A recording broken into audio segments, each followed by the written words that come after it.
Olá, meus queridos e queridas, espero que estejam todos bem. Mais uma vez aqui o professor Reginaldo Paiva, professor de Sociologia, em mais um encontro, tá certo? Hoje vamos falar um pouco sobre alguns autores clássicos, claro, especificamente um autor. Eu quero fazer com vocês uma série de videoaulas tratando sobre alguns autores clássicos da Sociologia, a sua importância para a Sociologia que se tem hoje. E aí eu achei por bem trazer mais uma vez no modelo de uma aula mais curta, tá certo? Para falarmos em cada encontro sobre um autor específico, e aí a cada aula eu lançarei para vocês algumas questões para vocês responderem especificamente sobre aquele autor e sobre as suas correntes sociológicas, tá certo? E aí eu aproveito, gente, para reforçar o convite, tá certo? E pedir para vocês que estejam atentos às aulas de Sociologia, tá, gente? Eu vi na última aula que teve poucas visualizações, houve poucas respostas às questões que foram lançadas na plataforma, e aí, gente, às vezes a gente dá pouca atenção a disciplinas como essa, mas a disciplina de Sociologia é bastante cobrada, tá ok? No Enem, sobretudo para uma boa argumentação na sua prova de redação, tá certo? Não sei se vocês já perceberam, alguns textos motivadores, eles de certa forma pedem para vocês alguns conhecimentos e algumas leituras de mundo, e aí quando você traz para vocês, quando vocês trazem para a prova uma perspectiva de conhecimento de correntes sociológicas, de autores sociológicos, vocês vão perceber que a prova de vocês, a redação de vocês vão ganhar um peso significativo. Tá certo? Então, mais uma vez, eu reforço o convite para assistirem às aulas de Sociologia. Talvez seja em alguns assuntos chatos, tá certo? Infelizmente, eu não consegui mais trazer aulas ao vivo, que talvez tivessem uma maior interação com vocês, não fosse uma coisa tão engessada, tá certo? Mas vamos aproveitar aquilo que a gente tem, tá ok? E aí a gente vai conhecer alguns autores da Sociologia. Especificamente hoje a gente vai tratar um pouco sobre Émile Durkheim, tá certo? O francês Émile Durkheim, mas depois a gente vai conhecer um pouco da sociologia do Auguste Comte, do Karl Marx e do Max Weber, tá certo? Mas hoje, especificamente, nós vamos conhecer um pouco sobre Émile Durkheim, que, claro, também sofre e tem uma grande influência do positivismo do Auguste Comte, tá certo? Mas o Émile Durkheim vai desenvolver aí, vamos dizer assim, o seu próprio método de interpretação da sociologia. E aí, claro que a sociologia vai se criar a partir disso, tá certo? Por meio disso, e com isso também, o Émile Durkheim vai escrever um livro chamado As Regras do Método Sociológico, em que o Durkheim vai dizer que o sociólogo, o cientista social, ele precisa estudar os fatos sociais como se fossem coisas, né? E talvez aí, gente, a gente pegue, até se questione, né? Mas professor, na aula passada você disse que o método sociológico, né? Você ensinando a gente sobre o método sociológico, você disse que a sociologia estuda pessoas, e agora você está dizendo que a sociologia estuda coisas, né? Mas perceba, quando Durkheim vai dizer que o sociólogo, o cientista social, ele precisa estudar os fatos sociais, os indivíduos como coisas, o que ele está dizendo é o quê? É que o sociólogo ele precisa se afastar do fato social, ele precisa se afastar dos indivíduos, ele precisa se afastar daquela coletividade, imaginando ela como coisas e algo que aquela coisa que precisa ser estudada e que não tenha com a gente uma relação afetiva, percebe? Então, quando Durkheim vai dizer isso, é que é preciso estudar os fatos sociais como coisas, pois assim nos distanciamos deles, tá certo? Nos distanciamos desses fatos sociais de forma imparcial e nos distanciamos também do senso comum, tá certo? Na aula passada nós vimos um pouco sobre os métodos sociológicos e vimos que a ideia de senso comum, a ideia de sabedoria tradicional, elas são objeto de estudo da sociologia, mas elas não fazem sociologia, tá certo? A sociologia tende e quer e estuda o indivíduo com o mesmo rigor científico de outras ciências. Claro que o objeto é diferente, mas aí o Durkheim vai dizer que o sociólogo ele precisa estudar os fatos sociais como se fossem coisa para que ele se afaste, para que ele opere, para que ele estude, baseado numa ideia de objetividade, numa ideia de imparcialidade e numa ideia de neutralidade. Por quê? Porque se ele estuda o fato social como algo que é seu, como algo que é próximo, ele vai criar com ele uma afetividade e vai acabar influenciando no resultado. Percebe? E a gente viu isso no método sociológico, né? O sociólogo, quando ele vai fazer o seu projeto de pesquisa, ele precisa entender que ele é imparcial, ele precisa entender que ele precisa se afastar e não opinar sobre aquele resultado.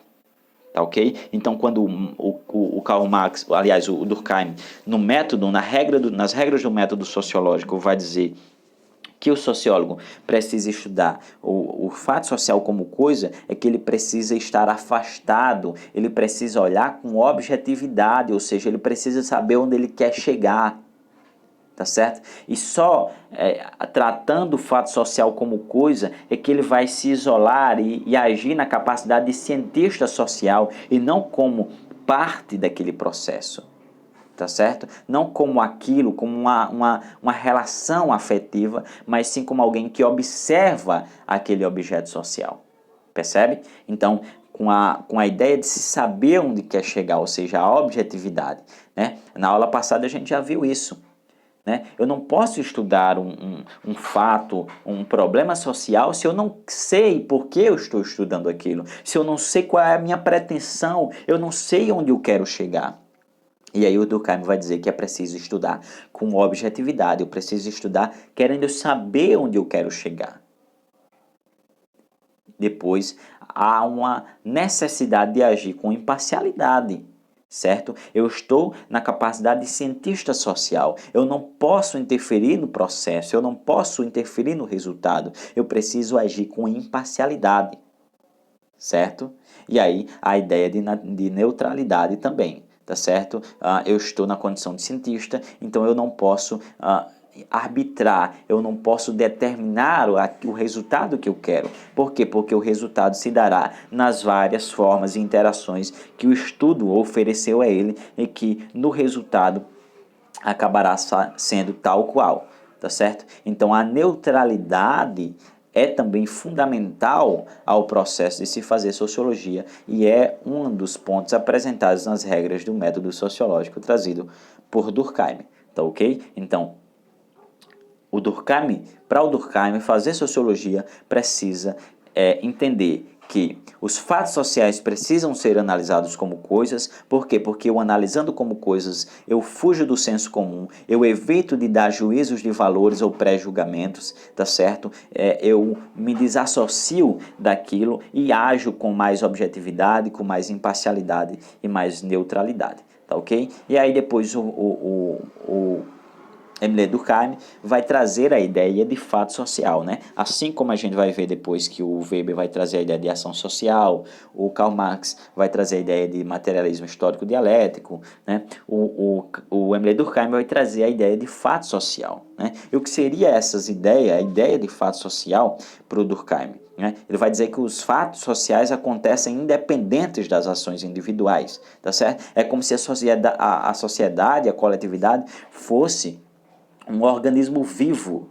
certo? E como seria isso? Como seria essa ideia de organismo vivo trazido nessa ideia, nessa teoria dos fatos sociais para Durkheim? Por exemplo, a gente já falou sobre isso, né, em que há ações que se dão na coletividade que o indivíduo acaba praticando. Por exemplo, se a gente trata de uma ideia de machismo, né, a gente percebe que o indivíduo ele não nasce machista. Né? Ele é fruto de um processo de construção social e que os modelos generativos, os modelos daquela coletividade, elas impulsionaram para que o seu processo evolutivo se desse da mais perfeita forma machista. E às vezes ele não consegue, em certos momentos, agir de forma contrária. Por quê? Porque ele nasceu, por exemplo, num cenário machista, sobre uma família machista, então dificilmente ele vai romper com esse ciclo, dificilmente ele vai quebrar esse processo, dificilmente ele vai pensar de forma diferente e ele acaba falando e agindo com atitudes machistas. Por quê? Porque o fato social, esse organismo vivo está superior a ele. Tá certo? E aí o Durkheim vai dizer que esses fatos sociais, eles se apresentam por três pilares. A ideia de que é externo ao indivíduo, tá certo? Como assim externo ao indivíduo? Como o fato social é externo ao indivíduo? Aquilo que eu já tinha falado para vocês. O indivíduo não escolhe qual é a família que ele vai nascer. O indivíduo não escolhe qual é a circunstância que ele vai nascer, tá certo? Você não escolhe em qual cenário político, social e econômico você vai nascer. E aí, esse fato social é construído justamente aí. Por isso que ele é externo ao indivíduo. O indivíduo não escolhe nascer num ambiente machista, num ambiente preconceituoso, mas ele nasce naquele ambiente. Logo, é externo à sua vontade. Tá certo? Não depende de uma vontade interior, é exógeno, ou seja, é fora de, e não endógeno, ou seja, dentro de. É fora do indivíduo, vai além do indivíduo, foge dos desejos individuais. Tá certo? Se dá também de forma coercitiva, ou seja, o indivíduo em muitos casos é obrigado a agir de tal forma que aquele mecanismo age, sob pena, sob a responsabilidade, certo? E aí também vai se dar em alguns momentos de forma, claro, não em alguns momentos não, sempre vai se dar de forma generativa, ou seja, baseado numa generalidade. Aquilo que se dá para um indivíduo de menor categoria, de um indivíduo que vive numa menor circunstância ou com menor poder aquisitivo, vai se dar ao grande também. Claro que os contextos são diferentes, logo os processos serão diferentes, mas a ideia de generalidade trazida pelos fatos sociais quer dizer o quê? Quer dizer que se dá para todos. Os fatos sociais não escolhem categorias, eles se dão para todos. Então, o indivíduo que nasce num determinado contexto, ou seja, já é independente da sua vontade, ele é obrigado a agir daquela forma, ou seja, existe a coercitividade e é geral, é para todos, tá certo? Então, se a gente for fazer um exercício, como é que eu posso, baseado no método sociológico, nas regras do método sociológico de Durkheim, como eu posso imaginar um fato social como coisa? Você pode muito bem ver a família como coisa. Você pode muito bem analisar o direito, como o próprio Durkheim analisou o direito, como coisa, percebendo que é externo ao indivíduo, percebendo que há uma coercitividade, você vê que o direito manda você fazer ou manda você não fazer. Quer dizer, ele obriga você a agir ou não agir, então há uma coercitividade e ele é geral, quer dizer, o direito é para todos e não para uma pessoa ou para uma categoria, para uma classe. Então, isso é um objeto que compõe os fatos sociais trazido para o Durkheim, ok? Depois o Durkheim vai trazer e aplicar à sociologia a ideia e o estudo, né, de um livro que ele vai escrever chamado O Suicídio. E aí o Durkheim vai dizer que o suicídio, eles são também fatos sociais, tá certo? A gente, antes disso, tinha a ideia de suicídio como ou um problema psicológico, ou, claro, muito forte, e isso era imaginar o suicídio como uma possessão demoníaca, tá certo? Ou alguma coisa relacionada a isso. Todavia, o Durkheim vai trazer a ideia do suicídio como um fenômeno social que deve ser estudado, tá certo? E aí, a ideia do suicídio para o Durkheim vai, nesse livro O Suicídio, que eu recomendo para vocês também, ele vai dizer que o suicídio se dá de 4 formas, tá certo? Vai existir o suicídio anômico, tá certo? Que é baseado nessa ideia de anomia. um suicídio que é causado pela falta de regulação social, tá certo? Acontece quando a sociedade está em crise, por exemplo, se degradando, tá certo? Então, a ideia do suicídio anômico trazido por Durkheim seria isso, tá certo? Quando a sociedade ela está em crise, ela sofre uma frouxura nas suas leis, ela sofre um processo de degradação das suas leis, da sua forma de governar, tá certo? Um exemplo do suicídio anômico se deu na década de 90, tá certo? Eu não sei se vocês já viram isso em história, com a crise do governo Collor, onde o governo confiscou todas as poupanças, né, que existia nas pessoas. Então, por exemplo, o que foi que aconteceu nessa crise do governo Collor? As pessoas foram dormir com dinheiro na sua poupança e depois, com a crise do país, o governo foi obrigado a confiscar todos os dinheiros que essas pessoas tinham, todas as riquezas que essas pessoas tinham em suas poupanças. E o que foi que aconteceu? A anomia trazida por essa ação, a crise gerada no país, tá certo? Trouxe muitos suicídios. E aí, se a gente fosse analisar, a gente ia perceber que foi um dos suicídios trazidos por Durkheim, a ideia de suicídio anômico, aquele que é causado por uma falta de regulação social, por uma crise, por um problema, por uma degradação social, tá certo? Esse é o suicídio anômico.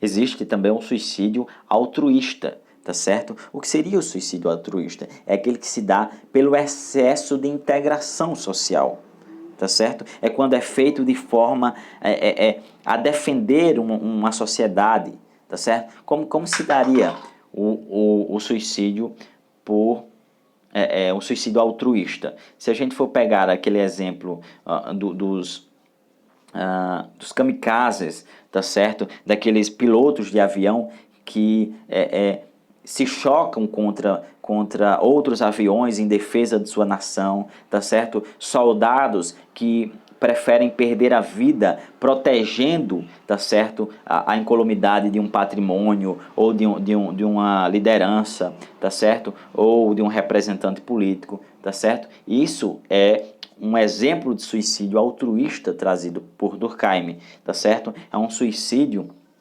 que se dá pelo excesso de integração social. O indivíduo ele se vê tão apegado